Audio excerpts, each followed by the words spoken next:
Atos, capítulo 2, versículo de número 42. Amém? Atos 2, 42. E perseveravam na doutrina dos apóstolos e na comunhão, no partir do pão e nas orações. A nossa comunhão, nós iniciamos falando um pouco da igreja no sentido mais espiritual, né? Olhando para a igreja no aspecto de como Deus viu a igreja na eternidade, de como Deus predestinou a igreja e como Deus comprou essa igreja pela obra do seu Filho na cruz do Calvário para tornar esse povo parte do seu plano, né? Que é eterno, só que para que ele tenha essa igreja no tempo, ele precisa comprar pessoas. Então, Atos 20 e 28, Lucas diz que é a igreja de Deus, que ele comprou com seu próprio sangue. Amém. Então, tanto Efésios 1,7, né, que fala que nele temos a redenção, como Atos 20 e 28, você percebe que tanto o mesmo Lucas, que escreveu, né, o livro de Atos, e Paulo, eles têm a mesma porção de dizer que a igreja é uma entidade divina espiritual. Mas isso é muito espiritual, né? Quando você fala que a igreja é algo do céu, algo escolhido por Deus, que Deus na eternidade decidiu ter esse povo para ele. Ele predestina, ele decide quem ele ia querer nesse círculo que a gente chama de igreja. E ele comprou pessoas para ele. E é interessante que quando você percebe, por que a gente não consegue às vezes penetrar nisso? Aí nós vimos 3 aspectos que são o caminho para a gente perceber essa natureza que há na igreja. A gente precisa ter sabedoria para lidar com a igreja, a gente precisa ter revelação para lidar com a igreja, e a gente precisa ter os olhos do coração iluminados. Então são 3 verdades que nos faz entender o que a igreja é. A gente precisa ter sabedoria aí. E Efésios 1,8, Paulo diz que ele derramou abundantemente sobre nós toda a sua sabedoria e toda a sua prudência. E se a gente quer sabedoria? A gente pede a Deus. Tiago 1,5 diz: se você quer sabedoria, pede a Deus que ele dá livremente. Então, para a gente entrar, penetrar nisso que a gente vive como igreja, o testemunho do Senhor, a gente precisa ser sábio, sábio mesmo. Não tem outra coisa que a gente precise buscar senão sabedoria, né? E sabedoria não se aprende, como eu falei, em universidade, não se aprende em conferência. Sabedoria é algo pessoal. Você lembra de Salomão? Quando Deus o chama, e o que você quer para guiar esse povo? Ele poderia pedir um monte de coisa. O que Salomão pediu para ajudar os filhos de Israel? Ele falou: Senhor, eu preciso de sabedoria. Não tem como guiar os irmãos se a gente não tiver um mínimo de sabedoria. E Efésios 1:8, Paulo diz que é um mínimo de prudência. Você precisa ser prudente. O que é prudente? Jesus falou, né? É ser sábio como, ser manso como a pomba e prudente como a serpente. É ser alerta. Não precisa brigar, discutir, arrazoar. O que a gente precisa é de sabedoria e prudência para lidar com a situação dos irmãos. E para isso a gente precisa de revelação. E revelação não é para todo mundo. A gente pensa, né, que todo mundo que está ouvindo essa palavra vai entender, todo mundo que está nessa comunhão vai entender. Não. Tinha 12 com o Senhor. Quando o Senhor faz a famosa pergunta de Mateus 16, versículo 13 a 18. Quem os homens dizem que eu sou? Todo mundo deu uma resposta. Mas quando Jesus volta para o círculo menor, que são os 12, ele pergunta: e vocês que estão me seguindo há 3 anos? Quem eu sou para vocês? Pedro, cheio de sabedoria, Pedro falou, tu és o Cristo. Tu és o Messias que Deus enviou. A promessa que Deus tinha no Antigo Testamento, Senhor, se cumpre na sua pessoa. Aí tem o ambiente da revelação. O Senhor falou, Pedro, eu sei quem você é brabo, você é difícil, é complicado. Então não foi carne e sangue quem te revelou. Revelação, né? Apocalipse, tirar o véu, né? Então, tem irmãos que estão conosco que os véus não foram tirados, gente. Que é complicado você falar que pode ter muitas reuniões, complicado você falar dos presbíteros, que é complicado você falar de diaconia, de diaconisa. É complicado você falar um monte de coisa, as pessoas não entendem. Mas estão servindo o Senhor mesmo estando junto. Por isso Paulo, ele viu que a necessidade dos Efésios era revelação. E muito mais que revelação. Que revelação é algo, né, que o Senhor vai e mostra para ele, mas não mostra para mim. Aí tem um terceiro estágio, que é a iluminação.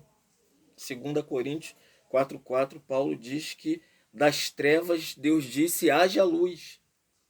E houve luz. Paulo está pegando Gênesis capítulo 1, falando dos 7 dias da criação de Deus.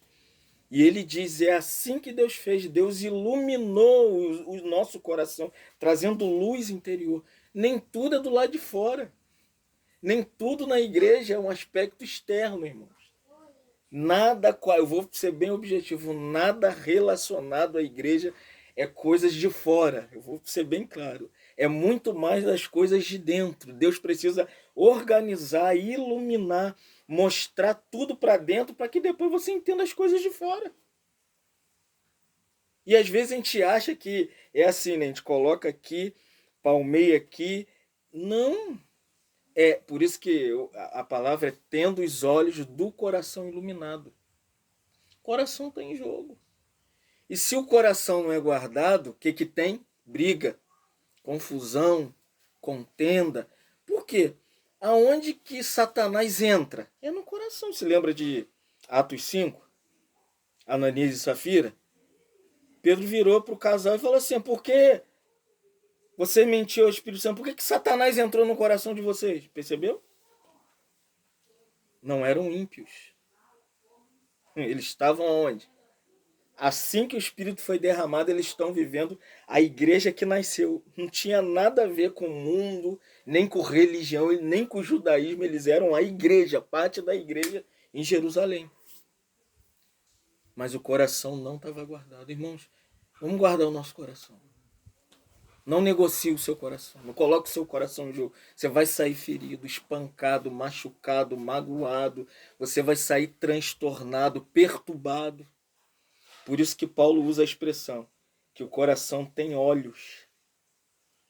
Se o coração não está bem, você não vê nada. Você pode até ter um padrão, é porque você tem sabedoria e tem revelação. Mas olhos você não tem. Se lembra de Corinto? Paulo diz para os Coríntios, nem olhos viram, nem ouvidos ouviram, e o quê? E jamais penetrou em coração humano. Tem um coração humano. Tem 2 corações para ser iluminado. Tem um coração espiritual e tem o seu coração que bate. Quando o coração espiritual é ferido, o coração físico. Já viu que tem irmãos que... Sabe o que matou Charles Haddon Spurgeon? Foi que ele cuidou de todos os irmãos da Inglaterra, visitou, foi para campo, zona rural. E ele chegou para a pessoa mais próxima dele, que não era o presbitério, da onde ele reunia, mas era Susana Spurgeon. E a biografia diz que ele abriu o coração para Susana. E falou, estou extremamente ferido. Imagina, machucado, magoado. Aí a enfermidade surgiu nele, no coração. Não conseguia mais reunir. Aí os irmãos falaram, vamos mandar o Spurgeon para o interior de Londres, para ver se ele se cura. Nunca mais voltou. Ganhou uma gota, porque se o coração ficar ferido, no mínimo a pressão sobe. começa a ter distúrbio psicológico, irmão, guarda o seu coração. Preserva o seu coração. O provérbio diz que é do coração que procede as fontes da vida. E Atos 1 começa justamente uma pergunta de um homem chamado Teófilo, que reunia e guardou o coração. E Teófilo falou: Lucas, eu preciso entender tudo isso que aconteceu enquanto Jesus viveu na terra. Ele andou curando, operando milagres, e tem mais alguma coisa. E Lucas escreve Atos para Teófilo. A palavra grega para Teófilo é aquele que ama a Deus. Quem ama a Deus é quem coloca o coração para Deus, sentimento para Deus, todo o seu ser é para Deus. Aí ele diz assim: eu escrevi o primeiro livro, ó, você, Teófilo, que ama a Deus. Como que ama a Deus? É com o coração, irmão. Ele colocou o coração, ele pôs o coração ali para nada entrar, porque ele tinha perguntas e ele queria entender muitas coisas. Ele diz assim, relatando todas as coisas que Jesus começou a fazer e a ensinar. Jesus passou muito tempo fazendo muitas coisas, ensinando muitas coisas, até que o dia depois de dar mandamentos por intermédio do Espírito Santo, ele está falando para Teófilo, aos apóstolos que ele escolheu. Ele foi ascendido aos céus, ele foi levado às alturas. Está contando a história de Jesus. Se o coração é um coração proposto, é um coração... Quando eu vi o Valtinho dizer assim, eu tenho muita sede, lembrei de Teófilo. Não é a condição dele, o que ele faz, o que ele não faz. Irmão, a gente precisa de muitos Teófilos que entregam o coração para saber o que Jesus fez, qual é a obra de Jesus, qual é o ministério de Jesus, qual é a visão de Jesus sobre a igreja aqui. Ele está dizendo, Teófilo, ele viveu, chamou os apóstolos, treinou os apóstolos, e depois ele padeceu, depois ele ressuscitou, e depois ele deu isso como provas incontestáveis. Ele apareceu, porque na ressurreição, Teófilo, ele não sobe ao céu, ele aparece, ele fala. E tem uma coisa peculiar, Teófilo, que você precisa entender. Ele falou durante 40 dias que esteve com a gente sobre a Basileia, no grego, o reino de Deus. Jesus não estava se importando com mais nada, e é o Cristo ressurreto. Ele não fez mais nada. Ele só falou do reino. E diz que, ele diz assim no versículo 4, e comendo com eles. Entendeu, irmão? O ambiente do reino, ele falou do reino e envolveu eles no reino. O reino é estar junto. O que é reino? O que é o reino? É o governo de Deus. E esse que fala do governo come com eles, se assenta na mesa e conta toda a história do coração do Pai para eles, mostrando tudo que eles precisavam entender no versículo 4. E determinou-lhes que não se ausentassem de Jerusalém, mas que esperassem a promessa do Pai, a qual disse ele que eles já haviam ouvido. Jesus ficou 3 anos falando sobre promessa com os discípulos. Qual era a promessa? Tem uma promessa, tem algo maior. Não é só o reino, tem a promessa que vai fazer vocês viverem a vida do reino, entrarem no reino, se manifestarem nesse reino. A igreja vai ter que ser o reino, a casa de vocês vai ter que ser o reino, a família vai ter que ser o reino, seus relacionamentos têm que ser para o reino. Comendo, está aqui, falou do reino como? Na mesa. E diz aqui, porque João, na verdade, aí João entra, o Batista, João, na verdade, porque Lucas tem que mostrar, ó, o primeiro a preparar o caminho, preparar todo o ministério para Jesus entrar e sair fora, foi João, o Batista, o primo dele, Teófilo. E ele diz aqui, ele batizou com água, é só batismo de água, mas vocês serão batizados com o Espírito Santo. Como que vive a esfera do reino? Como que vive a esfera familiar no reino, a comunhão da igreja no reino? É pelo Espírito. E pelo Espírito, o que é Basileia? É governo de Deus. Se a igreja é uma manifestação espiritual do reino de Deus na terra, É o Espírito que guia ela, é o Espírito que move ela, é o Espírito que está movendo esse grupo de irmãos. Versículo 12. Então obedeceram, voltaram para Jerusalém, para o Monte Olival, da distância da cidade, de uma jornada de um sábado. Olha aqui. Primeiro ponto. Eu tenho uma promessa. Vocês estão dispostos a seguir essa promessa?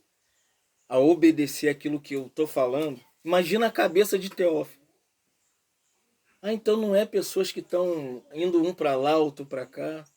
Teófilo entendeu. Ah, então eram pessoas submissas a Jesus. Eram. Eram pessoas entregues a Jesus. Eram pessoas que não ficavam titubeando como deveria seguir o Senhor, irmãos. Jesus falou, vocês têm que ir para Jerusalém, porque vocês vão ter que ficar num lugar e ali eu vou visitar vocês. Olha só o versículo de número 15. Quando ali entraram, no terraço da casa, o cenáculo, onde estava... A igreja é linda, irmãos. Lucas está ensinando para Teófilo como o reino é prático.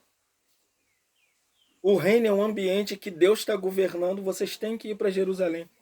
E quando eles chegam em Jerusalém, estava Pedro, os apóstolos estão lá. Tiago, André, Filipe, Tomé, Bartolomeu, Mateus, Tiago, filho de Alfeu, Simão Zelote e Judas, filho de Tiago. Estavam todo mundo ali, irmãos. Qual é a beleza do testemunho de Lucas para Teófilo entender o que Deus pensa, o que Deus quer nessa era que é o surgimento da igreja. Como que a igreja vai surgir? É Deus movendo o seu reino no nosso meio, é Deus dando-nos o seu Espírito e é você obedecendo 3 coisas para ser igreja. É entender que igreja é reino, igreja é Espírito Santo guiando ela e igreja é um grupo que obedece à voz do Espírito. Só que tem mais, olha o 14. Todos estes perseveravam em oração. Sabe por quê? Se você tem uma reunião para orar, você não vai discutir quando que vai vir a promessa. Que horas, Pedro? André, você sabe qual é o horário da promessa? Eles subiram para o cenáculo para orar, porque a promessa tem que vir. E a oração, irmãos, é primordial para o movimento da igreja. Não para que a igreja faça coisas. Não para que a igreja realize obras sobrenaturais, não. Para que eles oraram? E perseveravam unânimes em oração. Para que eles estavam orando? Porque já tinham ouvido sobre o reino. Imagina sobre o reino. O que Jesus falou? Sabe o que Jesus falou sobre o reino? Que reino? Ele mostrou todo o propósito do pai dele em relação àquilo que o pai pensava sobre um reino terreno que haveria de se manifestar com a morte, a ressurreição, a ascensão dele. Muito em breve, irmãos, Deus vai estabelecer nessa terra, depois do arrebatamento da igreja, as bodas do Cordeiro, a grande tribulação. No final do período de 7 anos da grande tribulação, nós vamos voltar com Jesus. Satanás vai ser preso. E o reino milenar vai ser estabelecido. Você já ouviu? Imagina eles ouvindo isso. Eles falaram, então, a igreja, ela é algo muito grandioso, porque é o reino de Deus. Não tem tempo para picuinha, para discussão, irmãos. Tem uma coisa que te espera no futuro, entendeu? Tem uma coisa que te aguarda no futuro. Tem uma coisa que é uma esperança futura, que alguns chamam da bendita esperança. E eles oraram por isso. Irmãos, reúnam para orar.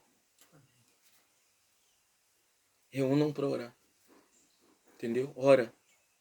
Porque a oração é o único caminho para o Senhor manifestar essa verdade do reino, mover a igreja pelo Espírito, tornar o nosso coração obediente.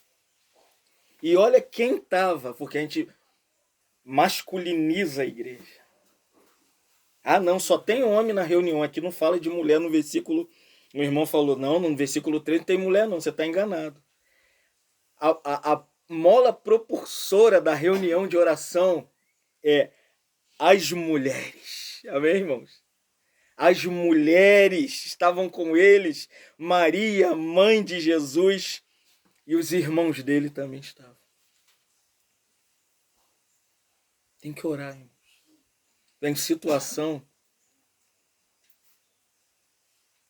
que a gente tenta resolver na força do nosso braço, tenta resolver na nossa maneira. Irmãos, se nós já vivemos o reino, a igreja é o reino.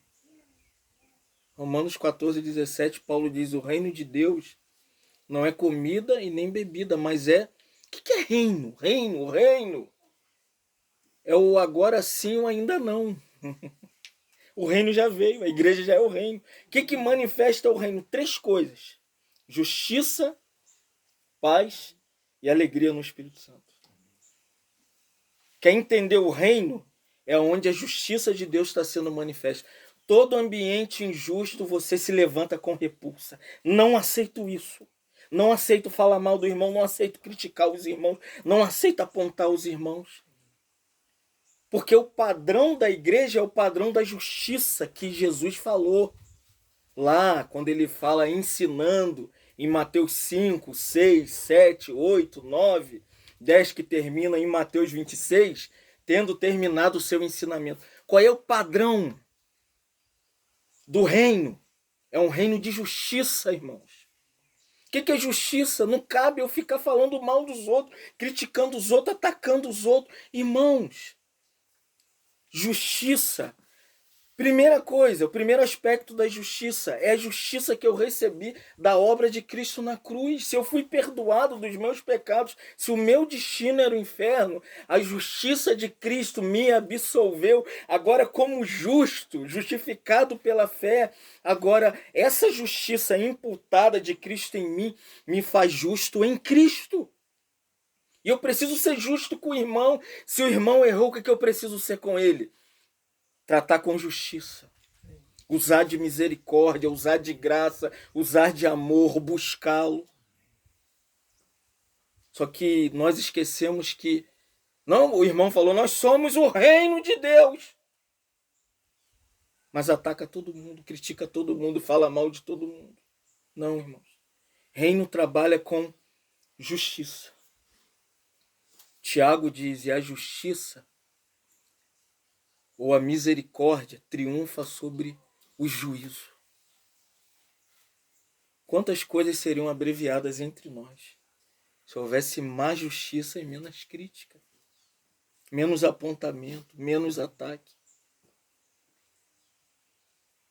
Eu percebo o que é ser justo. Se lembra do bom samaritano?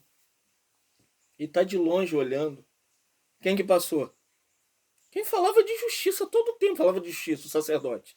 Justiça, justiça, justiça, na casa de Deus tem justiça, porque tudo que os sacerdotes conheceram é a justiça de Deus. Ó. Deus mata, Deus se ira, tem que matar cordeiro, tem que derramar sangue. E o levita?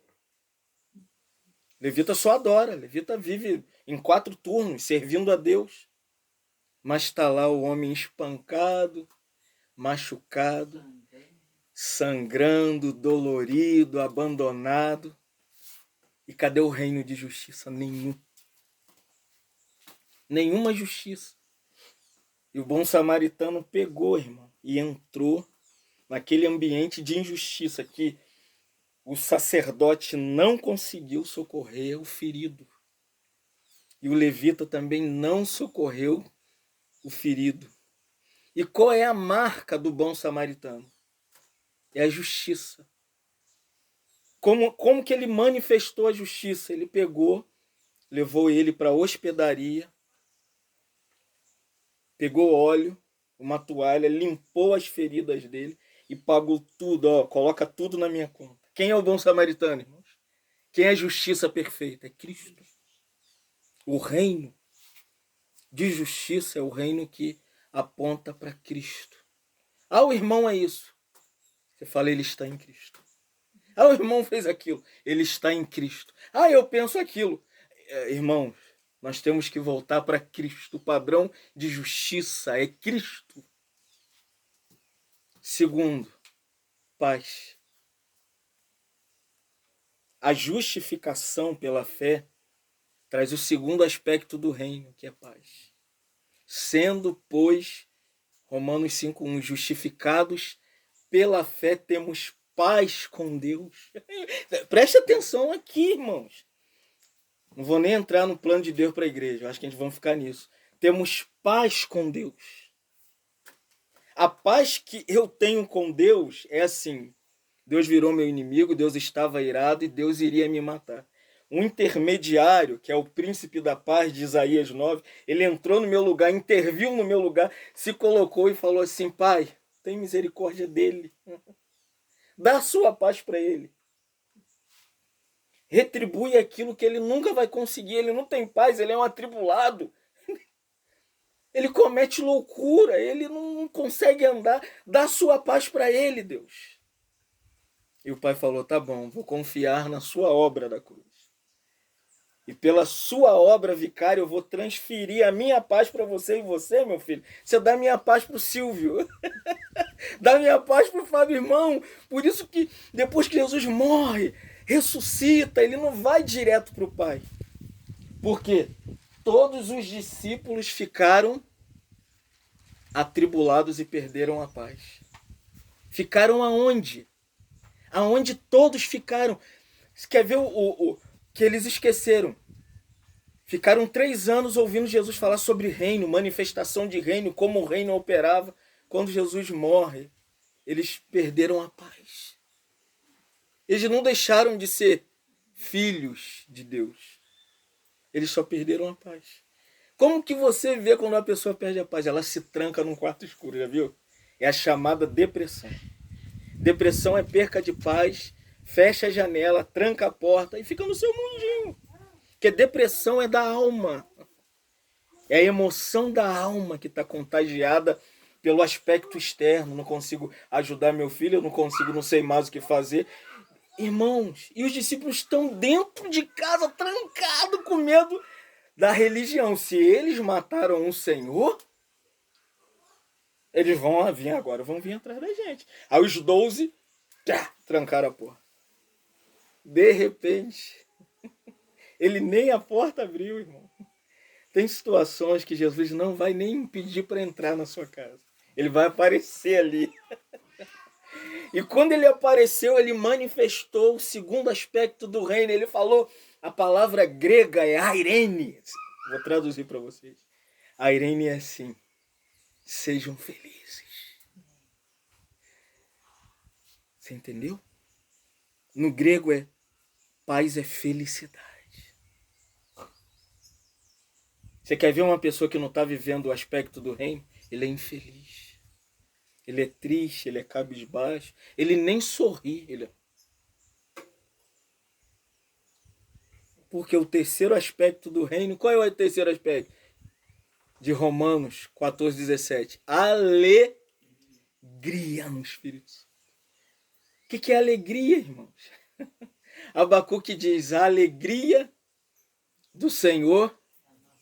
Em que situação que você precisa de alegria? Ainda que a figueira não floresça, a vide não dê o seu fruto, e a oliveira minta. Abacuque falou, todavia, eu me alegrarei no Senhor. Irmão, alegria é a manifestação do reino hoje. Se não tem paz hoje, você não vai querer entrar naquele reino futuro.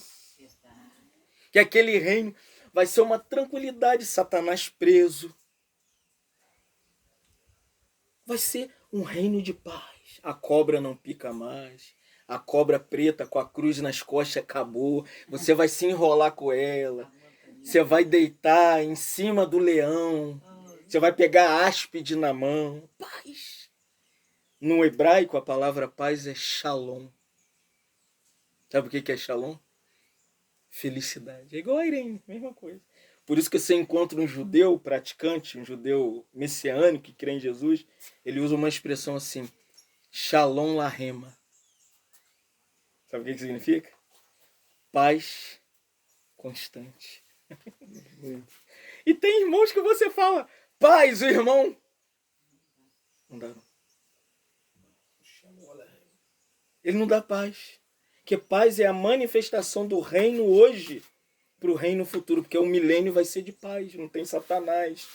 não tem enfermidade, não tem doença, não tem morte, não tem mais nada, acabou tudo. E o segundo aspecto é justiça, e o terceiro é alegria.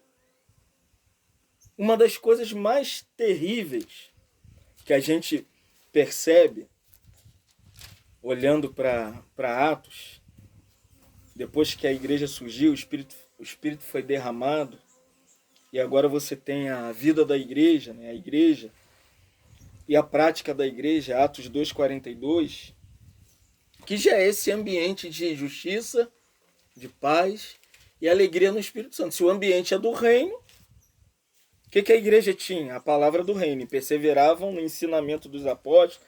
E esse reino é um reino de comunhão. Esse reino tem a mesa e a ceia do Senhor. E esse reino ora.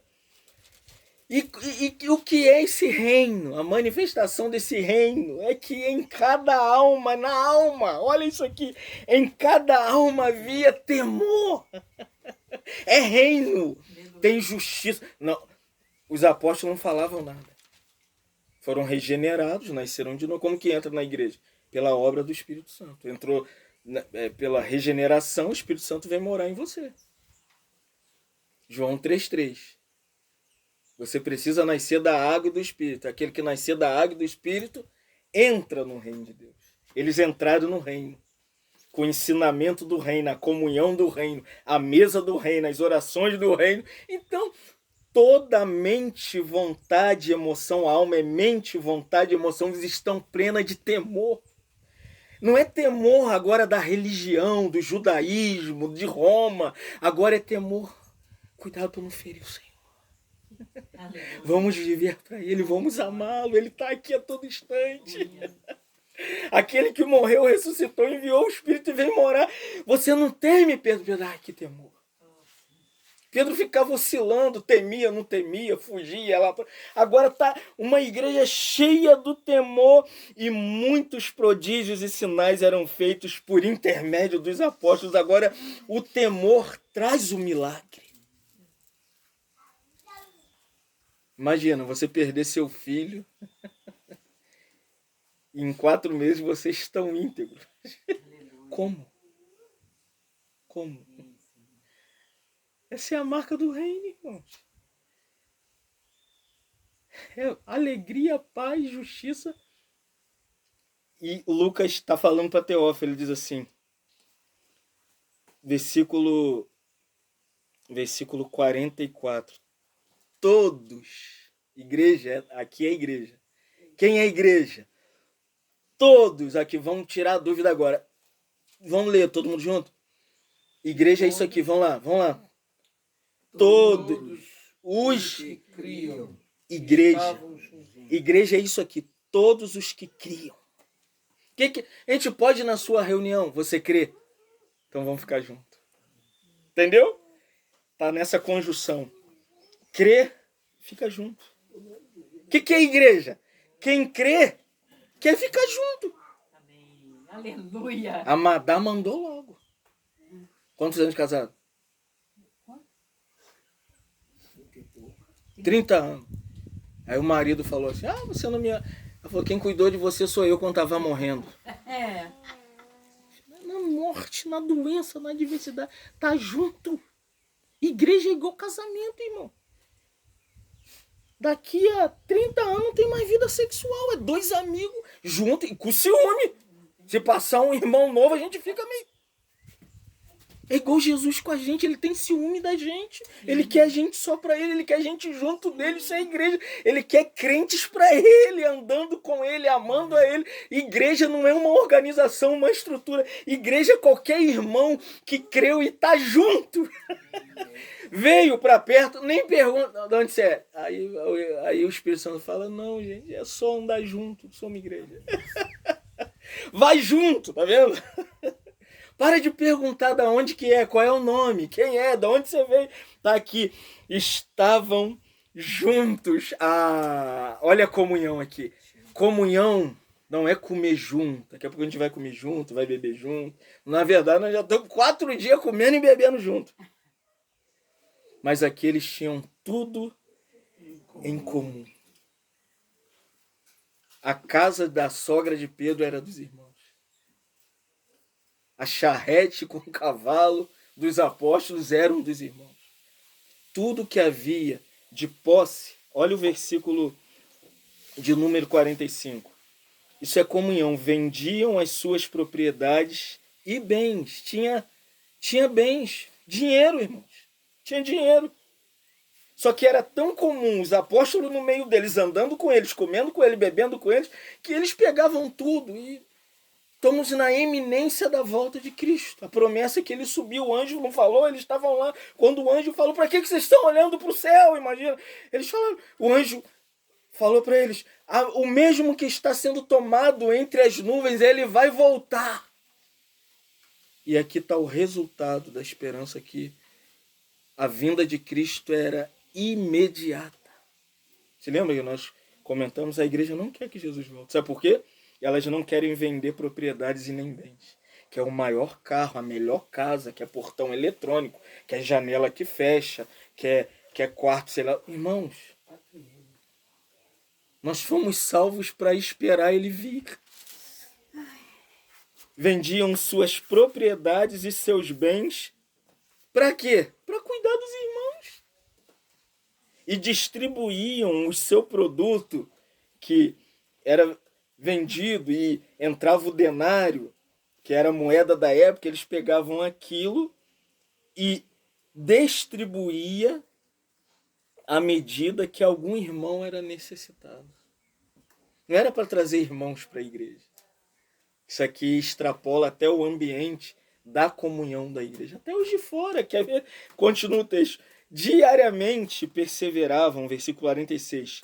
Unânimes, aqui não é o templo, entendeu? Aqui no grego a palavra é naos. A palavra naos significa o pórtico do templo de Salomão, porque eles não podiam mais entrar no templo, porque eles renunciaram o judaísmo. Então quem ia lá? Quem confessava que Jesus não era Deus. Quem confessava que Jesus não era o Filho de Deus. Quem falava, olha, nós não cremos nesse Jesus aí. Então não podia entrar, porque eles eram cristãos, crentes, criam em Jesus. Então o que eles faziam? Eles ficavam no pórtico, a parte de fora, igual aqui, eles ficavam ao redor. Imagina ao redor. Imagina os gritos, sai daqui! Vai embora daqui! Para de perturbar a gente, porque o templo era uma ostentação. Se tornou o modelo da igreja. É o lugar que você tem que ir, é ali que você tem que reunir, é ali que Deus fala. E a igreja é muito nova, né? Lloyd Jones, no comentário de Atos, ele diz, era uma igreja muito recente, que não conseguia ainda entender o que era a igreja. Entendeu? Aí, Lucas, falando para Teófilo, diz assim, partiam um pão, aleluia, irmão, não tinha um lugar fixo do partir do pão. A hora do partir do pão era nas casas. De casa em casa, eles estavam nas casas, nos lares, em todos os ambientes. Sabe quantos irmãos tem aqui depois que o Espírito foi derramado? 20.000 irmãos. 20.000 irmãos distribuídos nos lares, compartindo o pão em cada ambiente desse. Porque o partir do pão não era no templo, o templo era o naus, do lado de fora. Se eles botassem a mesa do Senhor para organizar uma reunião geral,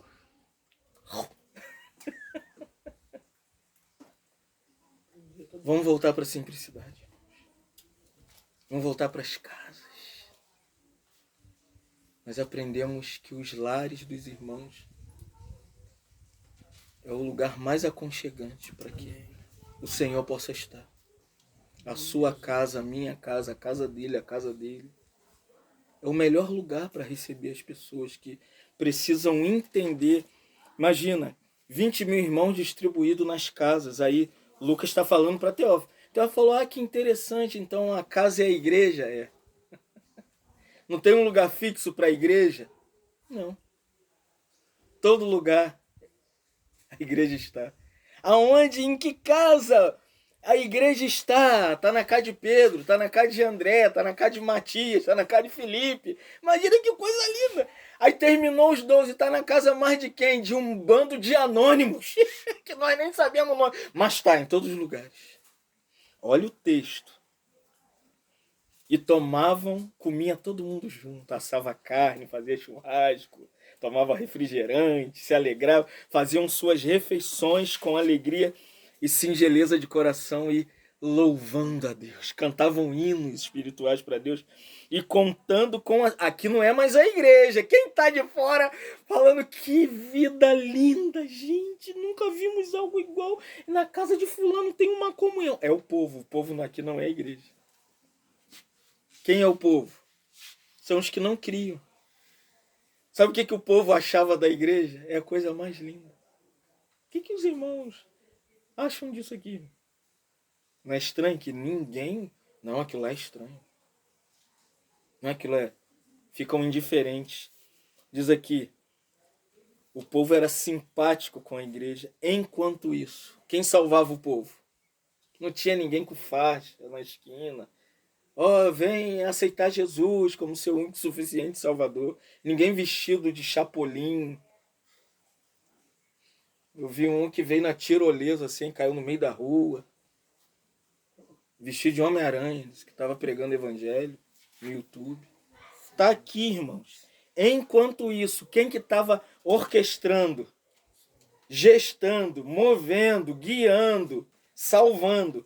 Enquanto isso... Por isso, igreja não é ser membro dela. Está aqui. Igreja não é ter o lugar que você está 30 anos naquele negócio. Não. Igreja é que você foi acrescentado ao Senhor. Acrescentava o Senhor dia a dia. O que é ser igreja? Igreja é que o Senhor te acrescentou e te incluiu. Entre muitos que creem, você fica junto, você parte o pão com ele, na casa dele, você reúne com ele, o povo está te vendo. Você não visita o cara do lado da sua casa, como que igreja é essa, irmãos? Está aqui, que não é a planta da igreja, é a igreja. O modelo da igreja também não é o modelo da igreja, essa aqui é a igreja. Que aqui nem entramos na história da igreja, aqui Atos é um livro histórico. Mas não é ainda a história da igreja, aqui é a história do Espírito. Não é os atos apostólicos, são os atos históricos do Espírito.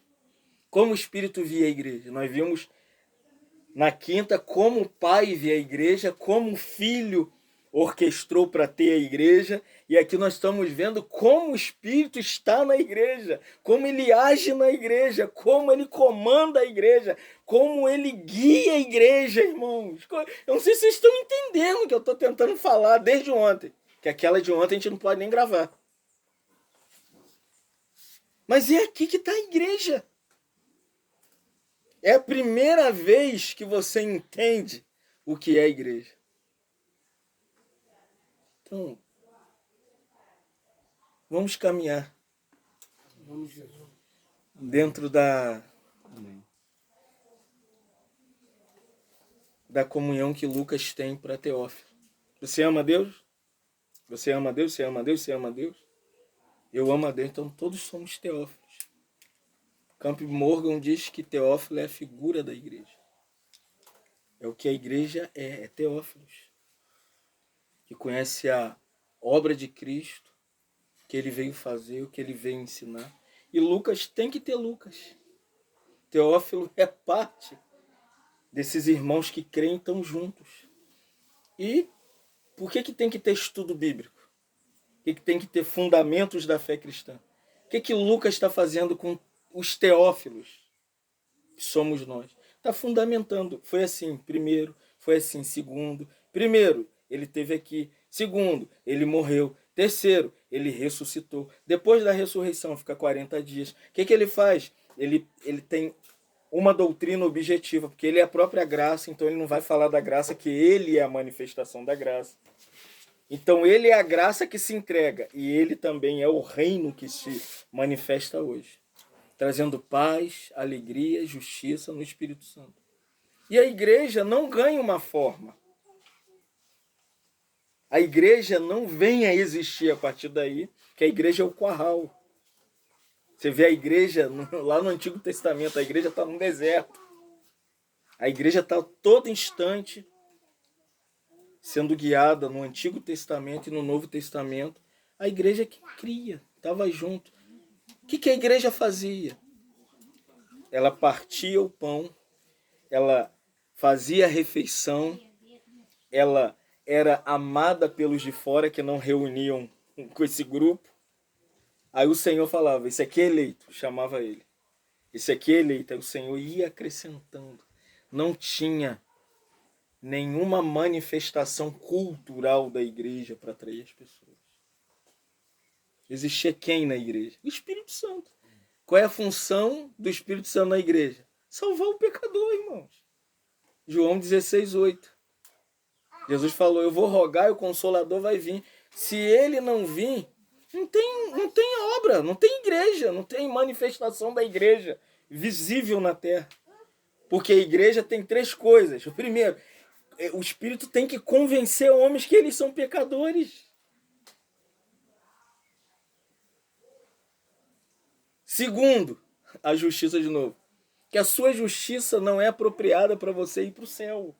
Por isso Deus tem que convencer, através da obra do Espírito Santo, que você é injusto. Por isso ele nos convence que nós somos pecadores da nossa justiça pessoal e que tem um juízo futuro que nós não vamos passar pelo juízo nunca mais. Se o Senhor nos chamar voltando para casa, só sobrar o Robinho, eu for, Daço for, Joana for, irmãos, nunca mais a gente entramos em juízo. Fomos salvos. Pecado perdoado. Cobertos pelo sangue. Entendeu? E tem irmãos que ainda não viram o aspecto do perdão dos pecados. Muito menos a obra justificadora de Deus e tem medo do futuro. Então que o Senhor nos guarde como igreja para vermos que não somos a parte da igreja. Nós somos irmãos que querem andar junto. Porque cremos. Que define a sua fé e a minha fé? É que nós temos algo em comum. O que é que nós temos em comum? Vou fazer a pergunta. O que é que você crê? A gente pode andar junto. Qual é o padrão para andar com os irmãos? Quem creu? Se falar assim, não, eu não creio. Você vai ver logo que ele vai negar um monte de verdades essenciais da nossa fé. Então você não pode andar com ele. Você não pode andar com o preterista, você não pode andar com o mormonismo, você não pode andar com o unicismo, você não pode andar com triteísta. Então fica claro, irmão. Mas quem creu, nem pergunta quem é, de onde que veio, qual é o nome dele, quanto tempo ele tem de crença. Nada, irmão. Creu. Anda junto, vamos lá. Crer mais andar juntos é igual igreja. O que é igreja? Quem crê vai andar junto. Sem interferência, sem problema. Nosso diálogo, se lembra? Qual é o diálogo de quem crê e anda junto? É fazer refeição. Tem uma mesa, senta com a pessoa, você vai conhecendo a pessoa. Como que você faz para casar? Fala para mim. Você recebeu um relatório? Quem é você? Da onde que você veio? Quantos anos você tem? Sua altura? É relacionamento. Você vai conquistando. Não foi assim com a Madá? E com que... Madá conta, eu não vou contar não. Isso aí começou com uma tomada. Né? Oh! Vai trocar até uma tomada. E você vai se relacionando. Vai conhecendo a pessoa. Entendeu, irmão? Isso é o padrão para quem creu e anda junto. Não precisa fazer relatório de quem é, de onde que veio, qual é o nome, qual é a sua altura, quais são os seus princípios. E diz que eles tomavam suas refeições com alegria. E singeleza de quê? O coração estava envolvido. Senhor nos guarde. Te louvamos nessa manhã. Agradecemos a Ti porque somos os muitos teófilos que precisamos de saber quem o Senhor é, que o Senhor fez aqui enquanto viveu, sua pessoa, a sua obra. E obrigado pelos Lucas que estão em muitos lugares, que tem nos ajudado a ver a tua pessoa maravilhosa, a promessa do seu Espírito que veio e mora em nós e nos fez crentes, os que creem que pode andar junto. Não precisamos ficar pedindo relatório de como está a vida dos irmãos, que nós sabemos quando sentamos na mesa para tomar café. Quando comemos um pedacinho de pão junto, nós descobrimos o coração dos irmãos. É ali fazendo o angu, o feijão, é que nós descobrimos quem são os irmãos. Nos livra dessa organização da igreja, que tem que ter um padrão para ser igreja. Nos liberta, Senhor, da religiosidade da igreja. Amém. Nós queremos ser cristãos que creem no Senhor, na sua morte, na sua ressurreição e na sua segunda vinda para andar junto com os irmãos. Amém. E até vender nossos bens e colocar tudo que temos a serviço desses irmãos que caminham junto conosco. Nos ajuda, Senhor. Que vimos como a igreja declinou. Mas o Senhor não desistiu de nós.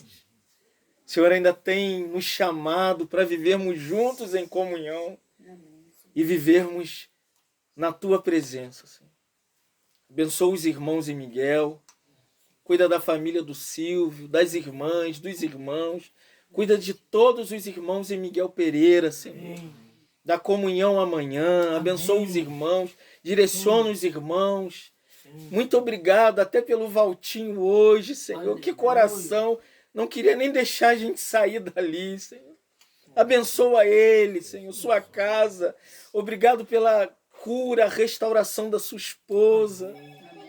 Obrigado, Senhor, porque a igreja é algo muito maior desse negócio que criamos. Por isso nos ajuda, Senhor. E nos abençoa. Em nome de Jesus.